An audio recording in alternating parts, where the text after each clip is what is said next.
ఆన్లైన్ల మోసాల మీద టీవీలల్లా ఫోన్లల్లా పోలీసోళ్ళు ఎంత చెప్పినా ఇంకా చాలా మందికి తెలియకుండానే ఉంటుర్రు. దొంగబడివగాళ్ళు వేసే వలలో చిక్కుకుంటుర్రు.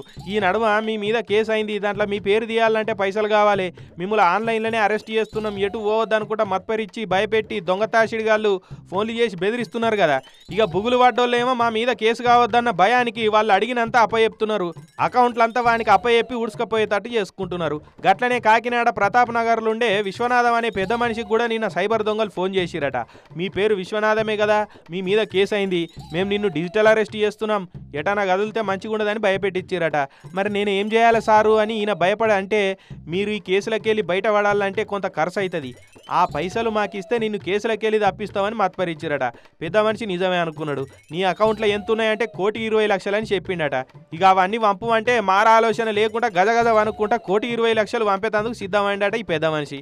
ఇక ఆన్లైన్లో పైసలు కొడతా అని అకౌంట్లో ఆగిన కూడా అయిందట. ఇంతలోనే పోలీసు వాళ్ళు చెప్పిన మాటలు యాదికి వచ్చినాయట. చెప్పనది బంధు పెట్టి పోలీస్ స్టేషన్ కురికిండు. ఇక అక్కడ ఉన్న సిఐ సార్కు జరిగిందంతా చెప్పిరట. మంచి పని చేసిరు విశ్వనాథం గారు, వాళ్ళు సైబర్ దొంగలు ఈ నడుమ అరెస్టుల పేరుతోటి మందిని బెదిరించి పైసలు లూటీ చేస్తున్నారు. మీ నసీబు మంచిగున్నది కాబట్టి అనుమానం వచ్చి మా తనకు వచ్చిర్రు. పోలీసు వాళ్ళమని ఎవ్వరు ఫోన్ చేసినా అస్సలే పైసలు ఇవ్వద్దు, జాగ్రత్త ఉండాలని చెప్పిరట.